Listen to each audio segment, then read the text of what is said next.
ఇప్పుడు అధికారంలోకి వచ్చినటువంటి రేవంత్ రెడ్డి ఎన్నికల్లో మేనిఫెస్టో పెట్టేటప్పుడు ఈ రాష్ట్రంలో ఇల్లు లేనటువంటి వాళ్ళందరికి కూడా ఇందిరమ్మ ఇల్లు నిర్మాణం చేసి ఇస్తాం, ఇళ్ల స్థలాలు ఉన్న వాళ్లకు అట్లాగే ఇల్లు స్థలాలు లేనటువంటి వాళ్ళకు కూడా స్థలాలు ఇచ్చి ఇల్లు కట్టిస్తామని చెప్పారు. ఇప్పుడు ఆల్రెడీ ఇళ్లలో ఉంటున్నటువంటి డబుల్ బెడ్రూమ్ వాళ్ళకు సంబంధించిన సమస్యలు, ఇప్పటికే అక్కడ కట్టినటువంటి ఇండ్లన్నీ కూడా నాసి రకమైనటువంటి పద్ధతుల్లో కట్టారు. ఇచ్చినటువంటి కొద్దిపాటి డబ్బుల్లో కూడా కాంట్రాక్టర్లు సగం, నాయకులు సగం కమిషన్లతో దోచుకొని నాసి రకమైన ఇండ్లు కట్టారు.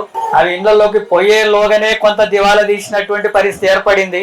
ఆ తర్వాత ఇప్పుడు ఇండ్లలోకి పోయిన తర్వాత అక్కడ సమస్యలు ఉన్నాయి.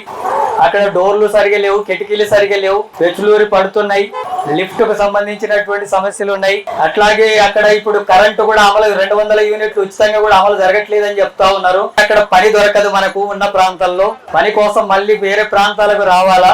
ఆ రకంగా రోజు ప్రయాణం సమస్య, అట్లాగే బస్సుల సౌకర్యాలు లేవు.